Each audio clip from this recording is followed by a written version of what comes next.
सुबह में या शाम में थोड़ी देर अपना वक्त अल्लाह की राह में गुजारना दुनिया और दुनिया में जो कुछ है उससे बेहतर है। दुनिया में 200 से ज्यादा ममालिक हैं। दुनिया में सोने चांदी के पहाड़ हैं। दुनिया में पेट्रोल और डीजल के चश्मे हैं। दुनिया में सारी नेमतें हैं। हुजूर ने क्या फरमाया? बुखारी शरीफ हदीस है, बिल्कुल ऑथेंटिक और मजबूत हदीस, जिसमें कोई कमजोरी का गुमान तक नहीं है कि यह हदीस पाक कमजोर और ज़ईफ है। क्या कहा गया कि खुदा की राह में सुबह या शाम थोड़ा सा टाइम लगाना, थोड़ा सा वक्त देना दुनिया और दुनिया में जो कुछ है उससे बेहतर है। जो लोग मुजाहिदीन इस्लाम की मदद करने के लिए सरहद पे जाते हैं, वो 10 मिनट सुबह में मुजाहिदीन के घोड़े की हिफाजत करें, मुजाहिदीन के सामान की हिफाजत करें, यदि मुजाहिदीन के साथ थोड़ी देर वो गुजारा है, दुनिया और दुनिया की सारी नेमतों से ये काम बेहतर है। जो लोग दीन सीखने के लिए थोड़ा सा टाइम सुबह में या थोड़ा सा टाइम शाम में निकाल लें, 50 खरब रुपए का मकान बनाने से बेहतर है 5 मिनट टाइम दीन की राह में दे देना। समझने वाले के लिए है, वरना जो समझता है उसी को न है कि मैं हलाल खाऊं कि हराम खाऊं, जानवर को ज़बह करके खून बहा के खाऊं या ऐसे ही नरेटी दबा के मैं खाऊं, झटका खाऊं या हलाल खाऊं। तो जो हलाल तो वही खाएगा जिसको हराम से बचने की फिक्र होगी, वरना गोश्त ही खाना है। तो बहुत सारे लोग हैं जो सूअर खाते हैं, बहुत सारे लोग हैं जो गधा खाते हैं, बहुत सारे लोग हैं जो घोड़ा को ज़बह करके खाते हैं, बहुत सारे लोग हैं जो खिंजीर खाते हैं और बहुत सारे लोग कुत्ता खाते हैं। उधर कंबोडिया इलाके में एक मुल्क है जहां के लोग सांप को ज़बह करके खाते हैं, जिस सांप को देखने के बाद हम लोगों के होश हवास गुम हो जाते हैं, उन सांप को वो लोग खाते हैं। अब लोगों ने खाना खाना ही है, तो जो चाहा जो मिला सो खा लिया। जैसे चाइना में चमगादड़ लोग खा रहे हैं, बहुत सारे लोग बिल्ली को खाते हैं, बहुत सारे SC ST के लोग होते हैं जो गांव देहात में घूम घूम करके सुराखों में जो होता है, जो जानवर छुपे हुए, चमगादड़, छिपकली, गिलहरी, वो सबको शिकार करके खाते हैं। लेकिन मोमिन ये सारी चीजें नहीं खाता है, क्योंकि मोमिन को अल्लाह से डर लगता है कि खाना वही है जो अल्लाह ने खाने का हुक्म दिया है, खाना वही है जो अल्लाह के महबूब मुस्तफ़ा जाने रहमत ने हमें खाने का आदेश दिया है। यही अब जब आदेश मुस्तफ़ा ने जो दिया है वही खाना है। हुजूर ने कहा कि सूअर नहीं खाना है तो नहीं खाना, हुजूर ने कहा कि कुत्ता नहीं खाना है तो नहीं खाना, हुजूर ने कहा कि गिलहरी नहीं खानी है तो नहीं खानी, हुजूर ने कहा कि चमगादड़ नहीं खाना है तो नहीं खाना, हुजूर ने कहा कि सांप नहीं खाना है तो नहीं खाना। हुजूर ने जब इन सारी चीजों से मना किया है और हम रुक गए, अब हमें ये देखना होगा कि जिंदगी के दूसरे मामलात में हुजूर ने क्या करने कहा है और क्या करने नहीं कहा है। तो जो हुजूर ने करने कहा है उसे दिल से करना है, और हुजूर ने जिन कामों से रुकने के लिए कहा है उन कामों से रुक जाना है। यही है इस्लामिक क्वालिटीज, और यही इस्लाम सिखाता है, और यही है कुरान और अहादीस की तालीमात का निचोड़। इससे हट के अपने मन को नहीं घुसेड़ना, अपनी तबीयत को नहीं घुसेड़ना है कि चलिए कुरान तो कहता है ठीक है, पर हमारा मन ऐसा कर रहा है, हम मन के मुताबिक जिए। तो मन के मुताबिक जीना मुसलमान का काम नहीं होता है। मुसलमान का काम है कि जब वो कह दिया कि ला इलाहा इल्लल्लाह, there is no any God but Allah, कोई खुदा नहीं है, कोई माबूद नहीं है, कोई इबादत के लायक नहीं है सिवाय अल्लाह के। तो जब surrender to the will of Allah, अल्लाह की मर्जी के सामने अपने आप को सरेंडर कर जाना। अब मैंने जब अल्लाह को अपना माबूद मान लिया, तो अब मेरा नहीं चलेगा बल्कि मेरे माबूद का चलेगा। माबूद का हर हुक्म सुनने के बाद आदमी अपने आप को सरेंडर कर जाए, अपने आप को खुद सुपुर्दगी कर दे, यानी अपने आप को हवाले कर दे, अल्लाह के फरमान के हवाले कर दे कि जो मेरे रब ने कहा है वही होगा, मेरा नहीं चलेगा। मेरे नफ्स की नफी हो गई, दुनिया वालों की बड़ाई की नफी हो गई। अल्लाह अकबर, अल्लाह इज द ग्रेटेस्ट, अल्लाह सबसे बड़ा है। अब अल्लाह ही बड़ा है, अब किसी की बड़ाई को खातिर में नहीं लाया जाएगा। अल्लाह रब्बुल इज्जत बड़ा है, जो सबसे बड़ा है उसी का कानून चलेगा, उसी का ज़ाब्ता चलेगा। उसी का रेगुलेशन चलेगा, उसी का आइन चलेगा। और अल्लाह रब्बुल इज्जत की जमीन है तो कानून किसका चलेगा? अल्लाह का आसमान है तो कानून किसका चलेगा? अल्लाह की दी हुई हवा है में जीते हैं तो कानून किसका चलेगा? अल्लाह की दी हुई रोजी खाते हैं तो कानून किसका चलेगा? अल्लाह की दी हुई नेमतों का इस्तेमाल करते हैं तो फिर कानून किसका चलेगा? तो अल्लाह ने कहा कि शराब मत पीना, पानी पीना। अल्लाह ने कहा कि शराब मत पीना, दूध पीना। अल्लाह ने कहा कि शराब मत पीना ये फलों का जूस पीना। जब उसका बदल मौजूद है, शराब पीने में अक्ल खराब होती है, शराब पीने से अक्ल खराब होती है, शराब पीने से माल बर्बाद होता है, शराब पीने से न भूख मिटती है न प्यास बुझती है, शराब पीने से आदमी अपनी बीवी और अपनी माँ का फर्क मिटा देता है। कभी अपनी माँ के पास बीवी समझ के चला जाता है, क्योंकि शराब पीने के बाद अक्ल माऊफ हो जाती है, अक्ल खत्म हो जाती है। नशे में आदमी कुछ भी कर सकता है। यही वजह है कि आदमी पेशाब को गर्म पानी समझ के पी लेता है। कभी शराब के नशे में गोबर को गुड़ और हलवा समझ के खा लेता है। इसलिए इस्लाम ने कहा कि शराब उम्मुल खबाइस है। जो हमें गोबर खिला दे, जो हमें गुड़ समझकर गोबर खिला दे, जो हमें गर्म पानी समझकर पेशाब खिला दे, जो हमें अपनी माँ को बीवी समझकर उनके साथ गलत काम करने पर आमादा कर दे, उस शराब की बूंद बूंद से नफरत करना है। उस शराब की तरफ झांक के नहीं देखना है और किसी शराबी को सम्मान नहीं देना है। वो शराबी जानवरों से बदतर है। जिस शराब की बूंद बूंद को इस्लाम ने हराम करार दिया, अब वो अजमेर जाता है शराब पीता हुआ, बरेली जाता है शराब पीता हुआ। बरेली में जाके मर जाओ, जन्नत की खुशबू हराम रहेगी अगर हालत शराब में तू मर गया। अगर तू खाने काबा का तवाफ करते करते मर गया, अगर उस शराब पी करके, तो जन्नत की खुशबू भी तेरे लिए हराम। न कोई दुआ कबूल होगी, न कोई सजदा कबूल होगा। ये बता दे कि जिससे के पीने से न सेहत बनती है, जिसके पीने से न बीमारी का इलाज होता है, जिसके पीने से न आदमी समाज में बहुत बड़ा इज्जत वाला कहला जाता है, जिसके पीने से बहुत बड़ी आमदनी बढ़ जाती है, सिवाय नुकसान के और कुछ नहीं है। सेहत जाती है, अकल जाती है, दिमाग खत्म होता है, अखलाक मिटता है, इज्जत लूटती है, आबरू तबाह होती है, सेहत खराब होती है, फेफड़ा तबाह होता है, आंख तबाह होती है, लीवर डैमेज होता है, आदमी की अक्ल और ब्रेन खराब होता है, जिसमें सिर्फ खराबी ही खराबी है। आज डॉक्टरों ने रिसर्च करके बताया है, अगरचे डॉक्टर सिगरेट पीते हैं, लेकिन वो कहते हैं कि सिगरेट का खतरनाक नुकसान है। ये आदत उनकी कमजोरी है कि वो सिगरेट पी रहा है, ये उनकी कमजोरी है कि वो शराब पीता है। लेकिन शराब के अंदर जितनी डिमेरिट्स, जितनी बुराइयां हैं, एक एक करके साइंसदान आज खोल खोल के बता रहे हैं कि शराब पीने के बाद कि क्या असर सर से लेके पांव तक इंटरनली और आउटवर्डली क्या उसका इफेक्ट पड़ता है, वो सारे वैज्ञानिक कहते हैं। उसके पढ़ने के बाद सिर्फ हुजूर की एक हदीस पाक पढ़ लें, आका ने शराब को उम्मुल खबाइस कहा, यानी तमाम बुराइयों की मां कहा है। सारी बुराइयां यहां से जन्म लेती है। तो जब साइंसदानों ने शराब पीने की मजम्मत की, उनके उयूब निकाला, उनके नुकसानात पर बहसें की, तो सारे करोड़ों नुकसानात एक तरफ, और हुजूर ने जो शराब को उम्मुल खबाइस कहा, लगता है कि दुनिया के सबसे बड़े रहबर और रहनुमा ने एक बात कह करके शराब की करोड़ों बुराइयों को बयान कर दिया। अब एक समझदार आदमी इन सारी चीजों के समझने के बाद भी अगर वह आदत से आजिज आकर उस काम के हवाले अपने आप को कर देता है, इसका मतलब है कि वो बंदा अपने आप में नहीं है, वो शैतान के कब्जे में है, वो नफ्सानी ख्वाहिशात से मगलूब हो चुका है। इसीलिए तो तकरीरें सुनी जाती हैं ताकि नफ्स की मुखालफत की जाए, इसीलिए तो कुरान पाक की तिलावत की जाती है ताकि दिल और दिमाग से इतना गंदा कचरा है सब साफ हो जाए। इसीलिए तो आलिमों की सोहबत में रहा जाता है ताकि उनके अच्छे आदात का असर हमारे कैरेक्टर पे हो जाए।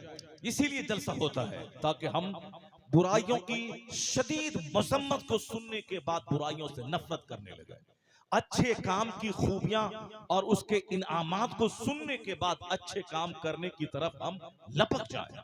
बताना होगा अगर जलसे का असर ये हो रहा है कि औरतों में एक गलत मैसेज जा रहा है, लड़कियां मार्केटिंग कर रही है, और साहब इसे पिकनिक का अड्डा बना दिया गया है, नौजवान लड़के नौजवान लड़कियों का मीटिंग पॉइंट ये बन गया है, तो उस जलसे को बंद कर देना चाहिए। ताकि इसलिए कि जब उसके जो अच्छे असरात हैं, अच्छे असरात ना हो करके उसके साइड इफेक्ट हो रहे हैं, उसका गलत फायदा लोग उठा रहे हैं, तो वहां उसमें कहां से कमजोरी पैदा हुई और किस चीज की इस्लाह की जरूरत है, उस पे गौर करना होगा। इसलिए जलसे को अगर औरतों के आने से खुराफात में जलसा बदल जाता है, तो औरतों के आने पे सख्त पाबंदी लगानी होगी, जो पाबंदी आज से 100 साल पहले हमारे बुजुर्गों ने अपनी किताबों में लिख के लगाई है। इस्लाम ने मस्जिदों में जाना औरतों को मना किया है कि 5 वक्त की नमाज वो घर में पढ़ें, मस्जिद नहीं जाएं, जबकि जमात से नमाज पढ़ना 27 गुना ज्यादा अज्र रखता है। अकेले में नमाज पढ़ो तो सिंगल सवाब है, और जमात के साथ नमाज पढ़ो तो 27 फोल्ड यानी 27 गुना ज्यादा सवाब है। लेकिन औरतें अपने घर में तन्हा पढ़ें, उससे 27 गुना सवाब जो मर्दों को मस्जिद जाके मिलेगा, वो सवाब औरतों को तन्हा अपने घर में पढ़ने से मिल जाएगा। क्यों? इसलिए मिल जाएगा कि औरतों को जमात में जाने से जो खतरा है, जो फितना है, उन फितनों से बचने के लिए उनका घर के अंदर तन्हा नमाज पढ़ना मस्जिद में जमात से नमाज पढ़ने से बेहतर है। फितने से बचने के लिए उसको कहा गया घर में नमाज पढ़े। और अगर घर में नमाज पाबंदी से आदतन पढ़ें, मस्जिद नहीं जाएं, मेरी नमाज घर में नहीं होगी। इसलिए कि मस्जिद जाना, जमात से नमाज पढ़ना ये वाजिब है, और वाजिब का आदतन तर्क करने वाला फासिक मरदूदु शहादा है, उसकी नमाज घर में कबूल नहीं होगी। ये है मर्द के लिए आदेश। क्योंकि अगर सारे समाज के लोग अपने घर में तन्हा नमाज पढ़ने लगे, मस्जिद का सिस्टम चरमरा जाए। जो जमात का जो निजाम है, जो जब यूनिटी का मुजाहिरा, स्ट्रेंथ, यूनिटी जो स्ट्रेंथ है, एसोसिएशन वाली लाइफ, तंजीम वाली लाइफ, इज्तिमाई जिंदगी, इनफरादियत में जो खतरात है, उससे बचने के लिए इज्तिमाई लाइफ गुजारना, ताकि अकेला नमाज पढ़े तो सिंगल है, 50 आदमी नमाज पढ़े तो 50 की नमाजें मिल करके उस नमाज की नेकी को पावजन बना देती। एक दूसरे का चेहरा देखना, एक दूसरे के बाजू में खड़ा रहना, एक दूसरे के साथ 5 वक्त मिलना, ये हमारे इत्तेहाद को मजबूत कर देता है। ये नमाज पंजगाना, जमात से नमाज पढ़ना, ये हमारे दिल के सारे गुरूर और घमंड को भी तोड़ देता है। ये जमात का सिस्टम समाज में खूबसूरती और हुस्न लाता है, मगर ये मर्द करेंगे, औरत नहीं। क्योंकि औरतों की रिस्पॉन्सिबिलिटीज अलग हैं, मर्द की रिस्पॉन्सिबिलिटीज अलग हैं। तो जो औरतों को इस्लाम ने जमात में आने से रोका है, उस औरतों को मेला जाने का परमिशन किसने दे दिया है? जिस औरतों को जुमा की नमाज पढ़ने के लिए मना इस्लाम ने किया है, जबकि जुमा का दिन हफ्ता दिनों का सरदार है, हफ्ता दिनों का ईद का दिन है, और जुमा का दिन 24 घंटे बरकतों में डूबा, जिस वक्त जो चाहे दुआ करे, अगर वह साथ मकबूलियत मिल गई तो दुआ कबूल होनी ही होनी है। जुमा का दिन ईद का दिन होता है। जिन जिन लम्हात में दुआएं कबूल होती हैं, ईदैन की रातों में, शाबान की 15वीं रात में, शबे कदर में, रात के आखिरी पहर में, ये जो मखसूस घड़ियां होती हैं, उन मखसूस घड़ियों में एक घड़ी है जुमा का दिन, जुमा की रात, यानी जुमा का दिन, जुमा की रात, जिस वक्त चाहे दुआ करें, दुआएं कबूल होती है। मकबूलियत की साथ है जुमा का दिन। जुमा का दिन मकबूलियत का वक्त लेके आता है। जुमा हफ्ता दिनों का ईद का दिन है। मर्द नमाज पढ़े मस्जिद में जाके, लेकिन औरतें जोहर पढ़ेंगी, जुमा नहीं पढ़ेंगी। क्यों बात कर रहे हैं? क्यों बात कर रहे हैं?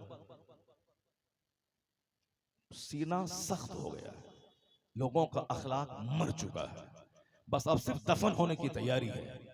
पूरी दुनिया में हम बुजुर्गों ने कहा था कि आखिर जमाने में लोग इंसान की शक्ल में कुत्ता पैदा करेंगे, यानी आदत कुत्तों जैसी रहेगी। न आलिमों का एहतराम रहेगा, न मस्जिद का एहतराम रहेगा, न बाप बाप का एहतराम रहेगा, न दीनी पाकीज़ा मजलिस का एहतराम रहेगा। तो वो बोलेगा कि नहीं, हम जैसे चाहे जिए, जैसे चाहे जिए, तो कुत्ता जीता है।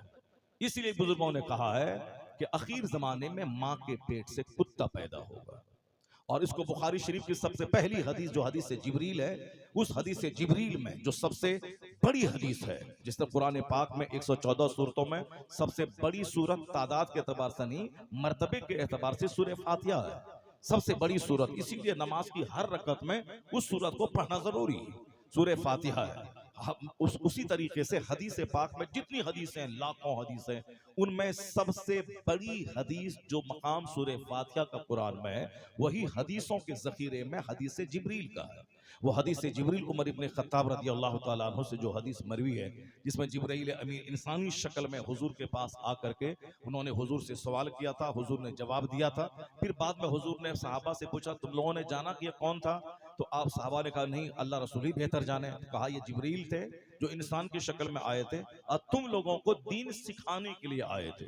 तो उस सवालात में जो जिब्रील अमीन ने किया था, एक सवाल यह था कि क़यामत की निशानी क्या है? तो हुजूर ने क़यामत की निशानी को बयान करते हुए कहा था, अन तलदल अमतो रब्बतहा, यानी जब देखना कि माँ अपने मालिक को जन्म देने लगे तो समझ जाना क़यामत करीब आ गई है। यानी माँ जो बच्चे को पैदा करती है, वो बच्चा माँ का हाकिम बन जाता है। यानी जब नाफरमान बच्चों की तादाद में इजाफा हो तो समझ जाना क़यामत करीब आ गई है, नाफरमान बच्चों की तादाद। और एक दूसरा मीनिंग इस हदीस पाक का ये है, जैसे नौकरानियां, बांदियां, उनसे लोग सोहबत करेंगे और वो नौकरानियां बच्चे को जन्म देंगी। जब बच्चा जन्म देंगी तो वो बच्चा कौन होगा? वो बच्चा मालिक बनेगा, क्योंकि मालिक का वो बच्चा है। इस तरीके से नाजायज बच्चों की तादाद में इजाफा हो जाएगा, यानी ज़िनाकारी आम हो जाएगी, नाजायज बच्चों की तादाद में इजाफा हो जाएगा। इसलिए अपने बच्चों को पैदा करने के लिए ही जिंदा रहिए, और अच्छा बच्चा कैसे पैदा होगा उसकी फिक्र कीजिए, वरना जबान से आप बोल जाएंगे कुफ्र और ईमान लुट जाएगा, बीवी आपके निकाह से निकल जाएगी, उसके बाद भी आप उनसे सोहबत करेंगे तो बच्चा पैदा होगा वलदुल ज़ना वलदुल हराम, क्योंकि आपका ईमान खत्म हो चुका है। वह बीवी आपके निकाह से निकल चुकी है, लेकिन आप उनको बीवी समझकर उनसे सोहबत करते हैं, बच्चा पैदा करते हैं। सोहबत करना ज़िना खालिस, उसके बाद जो बच्चे पैदा हों वलदुल ज़ना वलदुल हराम। इसीलिए मुंह ऐसा नहीं कि चमड़े का मुंह है, जो चाहे बक दें, जहां चाहे बक दें, जैसे चाहे नमाज का मजाक उड़ाएं, हदीस का मजाक उड़ाएं, मौलाना का मजाक उड़ाएं, दाढ़ी का मजाक उड़ाएं, जानवरों की तरह जिएं। और ये मत समझ लीजिएगा कि दुनिया के सारे लोग काफिर होकर अल्लाह का कुछ बिगाड़ लेंगे। जिस तरह हमारे सामने कूड़ा मकोड़ा और चूटी की हैसियत है कि पांव डाल के मसल दिया और लाखों चूटी मसल दी गई, सब चूटी खत्म है, वो उससे भी कम हैसियत दुनिया के सारे इंसान के अल्लाह के सामने है। इसीलिए अगर कोई अमेरिका में नाच रहा है, कूद रहा है, चाइना में नाच रहा है, कूद रहा है, हिंदुस्तान में कोई नाच रहा है, कूद रहा है, और फ्रांस में कोई नाच रहा है, कूद रहा है, कुरान जला रहा है, कुरान पाक को टॉयलेट में डाल रहा है, तो इससे मत घबराइए कि अल्लाह ताला नहीं है। ऐसा नहीं है, यह दुनिया दारुल अमल है, और मरने के बाद की जो जिंदगी है वो दारुल जज़ा है ना। द डे ऑफ जजमेंट वो है जहाँ हर बुराई हर भलाई का फैसला होगा, हर स्याहो सफेद का फैसला होगा मैं मरने के बाद। ये दुनिया क्या है? काम की जगह है, काम की जगह जैसा काम करना है कर ले। ए अमल माशीता, हर जुमा के दिन खुतबे रज़विया में एक हदीस की तिलावत होती है, do what do you want, जो तेरी तबीयत में आता है कर ले, अलबत्ता याद रखना जैसा करेगा वैसा अंजाम भुगतने के लिए तैयार है। उसी की एक झलक दुनिया में अल्लाह मगरूरों के गुरूर को तोड़कर, मालदारों को भिखारी बनाकर, सेहतमंदों को बीमार बनाकर, हाकिमों को तख्ता छीनकर, जिंदों को मौत देकर, जवान को हाथ हिलाने वाला बूढ़ा बनाकर, सेहतमंदों को फालिज ज़दा बनाकर, मालदारों को भीख मंगवा के बता देता है कि बंदे अकड़ना मत, अगर मैं तुझको तेरी पकड़ नहीं करता हूं 10 साल 20 साल तो तू ये मत समझना कि कोई अल्लाह नहीं है। हम 10 साल 20 साल का 400 साल की छूट देना जानते हैं, और जब पकड़ते हैं तो जिस फिरौन को 400 साल की छूट दिया था उसको पानी में डुबा के तड़पा के मार भी देते हैं। इसलिए तेरे चाहने से कुछ नहीं होगा, चाहे जितना नाचो कूदो, कुरान को जला दो, मस्जिद को तोड़ दो, चाहे गलत फैसला ले लो, या अमेरिका या फ्रांस डेनमार्क में मुस्तरकारे दो जहां का कार्टून बनाए, चाहे कुरान पाक को जलाए, चाहे कुरान पाक को टॉयलेट में डाले, ये दुनिया है। दुनिया में सबको आजादी दी गई है, जो काम करना है अपने हिसाब से कर ले। तू बचेगा नहीं हमसे, क्योंकि पानी की एक नापाक बूंद से तुझको मैंने पैदा किया है, और माँ की शर्मगाह से तुझको निकाला है, और बाप की शर्मगाह से मनी का कतरा माँ के पेट में हमने पहुंचाया है, और फिर माँ का माहवारी खून रोक करके तेरी गजा का इंतजाम माँ के पेट में किया है, जिसकी बुनियाद इतनी कमजोर है कि नापाक कतरे से पैदा हुआ हो, माँ का नापाक खून पी के पैदा हुआ हो, माँ की शर्मगाह से निकला हो, तो इतना घटिया जगह से निकला हो, इतना घटिया खून खा के जिंदा रह के आया हो, क्या वो खुदाई का दावा करेगा? क्या वो खुदा का इनकार करेगा? क्या वो खुदा की खुदाई का इनकार कर पाएगा? तेरी हैसियत है नापाक कतरा, और तू मरेगा, या तो कोई तुझे जला के पीट पीट के डाल देगा आग में, या फिर तू कब्र में सड़ जाएगा। इसलिए अगर तू मुझे नहीं मानेगा और तू शरारत करेगा तो तेरी इब्तदा भी नापाक है, और तेरा अंजाम भी है कि जहन्नम की खतरनाक आग। और अगर तुमने मेरी बात मानी और मेरे महबूब की गुलामी तुमने की, भले ही तू नापाक कतरे से पैदा हुआ है, मगर हम तुझे फरिश्तों से सुपीरियर बना देंगे, हम तुझे इज्जतों से नवाज देंगे, हम तुझे दुनिया में राहत देंगे, और जब तू मरेगा तो खरबों साल की जबरदस्त जन्नत हमने तेरे लिए तैयार करके रखा है। नारे तकबीर, नारे रिसालत। इसलिए इस चक्कर में आप मत रहिए कि इस्लाम का कुछ बिगड़ने वाला है या अल्लाह तबारक व तआला नहीं है। ऐसा नहीं है। पूरी दुनिया की तारीख हमारी निगाहों के सामने है, और कुरान शरीफ सारी बातें खोल खोल कर बयान करता है। अल्लाह तबारक व तआला आपको पैदा किया है, तो क्या आप 500 साल जिंदा रहेंगे? क्या आप 400 साल जिंदा रहेंगे? क्या 300 साल जिंदा रहेंगे? आपका तो बचपन है 15 साल का, आपकी जवानी है 25-30 साल की, आपका बुढ़ापा है 15-20 साल का, 80-90 साल के बाद तो मरना ही मरना है। अगर नहीं मरे तो मुर्दों से बदतर आपकी जिंदगी हो जाएगी। सारे बच्चे अजमेर जाके भीख मांगेंगे, या अल्लाह मेरे बाप को जो कष्ट हो रहा है इस बुढ़ापे में, इस कष्ट से बेहतर है कि मेरे बाप को तू उठा ले, मेरे बाप को तू मौत दे दे। दुआ भी मांगेंगे फिर भी मौत नहीं आएगी, क्योंकि जो मौत का वक्त लिखा हुआ है वो उस वक्त पे ही आएगा। तो 100 साल के अंदर ही हमारा सारा कर्म हो जाता है। बचपन में गुल्ली डंडा खेलना, माँ के सहारे रहना, जवानी में बेशुमार इख्तलाफात, इंतशार और बेपनाह मकरूहात का सामना करना, और बुढ़ापे में 2-4 दर्जन बीमारी को झेलकर बहुत सारा सदमा और बोझ सीने पे लेके सशक्ति हुई मौत का सामना करना है, मर जाना है। यही तो हमारा अंजाम है।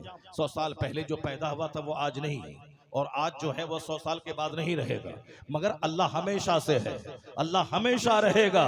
इसीलिए कभी भी ये मत बोलना कि अल्लाह नहीं है। ये दुनिया आजमाइश की जगह है। अच्छा काम करे तो यहाँ भी सुकून मिलेगा, यहाँ भी चैन मिलेगा, यहाँ भी इज्जत मिलेगी। अगर तुम गलत काम करके ये चाहा कि मैं अल्लाह को तंग कर दूंगा, मैं अल्लाह रब्बुल इज्जत को परेशान कर दूंगा, नहीं होगा ऐसा। अल्लाह तबारक व तआला जिंदगी देता है, फिर मौत देकर उसको गुमनाम बना देता है। अल्लाह बादशाहत देता है, अगर अत्याचार और जुल्म बढ़े तो बादशाहत छीन कर उससे दूसरों की निगाहों में खिंजीर और कुत्ते से बदतर बना देता है। और यही फरमान उमर फारूक आजम ने कहा था कि मैंने मुस्तफा को कहते हुए सुना है, जो अपने मन में बड़ा बनता है अल्लाह उसे दूसरों की निगाहों में खिंजीर और कुत्ते से बदतर बना देता है, और जो अपने आप को तवाज़ु के सांचे में ढाल लेता, मन तवाज़ा लिल्लाह रफ़अहुल्लाह, जो अपने आप को कुछ नहीं समझता है, अल्लाह दूसरों की निगाहों में उसे बड़ा बना देता है। मन तवाज़ा लिल्लाह रफ़अहुल्लाह। इसलिए इस्लाम कमजोर नहीं है, कुरान पाक कमजोर नहीं है। इस्लाम का जो फेथ है, इस्लाम का जो अकीदा है वह कमजोर नहीं है। भले ही ताकत के नशे में कोई कुरान पाक के खिलाफ बोल दे, इस्लाम के पैगंबर के खिलाफ बोल दे, भले ही ताकत के नशे में नमाजी को मस्जिद से खदेड़ के मार के भगा दे, ताकत के नशे में मस्जिद को तोड़ करके वहां सनीमा हाल बना दे, तो दुनिया में ताकत के नशे में आदमी ने बहुत कुछ किया है, लेकिन उसका अंजाम क्या हुआ है? अंजाम यही हुआ है कि नमरूद को अल्लाह ने बादशाह बनाया, और बादशाहत के बाद जब खुदाई का दावा शुरू किया, दूसरों से सजदा करवाने लगा, नेक लोगों को मारने लगा। जनाब इब्राहिम जैसे जलील कद्र पैगंबर को आग में डाल दिया, आग में वो नहीं जले तो शहर से उनको निकाल दिया। वो जुल्म करता रहा, अंततः यानी कंक्लूजनली आखिरकार अंजाम क्या हुआ? अंततः यही अंजाम हुआ आखिरकार कि एक मामूली मच्छर से खुदाई के दावा करने वाले को जलील करके तड़पा तड़पा के अल्लाह ने मार दिया, हलाक कर दिया। यही सब का अंजाम होगा। जो समाज में ऊंचा बनता हो, जो दूसरों को जलील समझता हो, जो गरीबों की गुर्बत का मजाक उड़ाता हो। ऐसा नहीं कि वो अमेरिका का जो बाइडेन या इसराइल का नेतन्याहू या फिर कोई दूसरा हाकिम जो अत्याचार करेगा वही मारा जाएगा। जो भी समाज का आदमी गरीबों को हकीर समझेगा, अब दौलत के नशे में चूर चूर रहेगा, जो दूसरों को गीदर खटिया समझेगा, जो दूसरों को जानवर कुकुर बिलाई समझेगा और दौलत और जमींदारी और नौकरी और मुलाजमत के नशे में अपने आप को सबसे सुपीरियर समझेगा, उस वक्त तक अल्लाह उसको मौत नहीं देगा जब तक कि जिस समाज में अपने को बड़ा समझा है उस समाज में सबसे ज्यादा नीचा उसको अल्लाह जब तक नहीं दिखा देगा उस वक्त तक अल्लाह उसको मौत नहीं देगा। क्योंकि दो गुनाह ऐसे खतरनाक हैं जो मरने से पहले पहले उसकी जो सजा बड़ी मिलने वाली है कयामत में, उस सजा की झलक अल्लाह दुनिया में दिखाता है। एक है माँ बाप की नाफरमानी की सजा, अल्लाह जब तक उसकी सजा नहीं दे उसे मौत नहीं देता। और एक है घमंड और गुरूर की सजा, अपने आप को बड़ा बनने की सजा। इसलिए जो भी घमंड गुरूर करता हो उस आंधी के सामने अगर आप टिक नहीं पाते हैं तो आप साइड हो जाएं, आप साइड हो जाएं और फिर उस आंधी से आप अलग हो जाएं।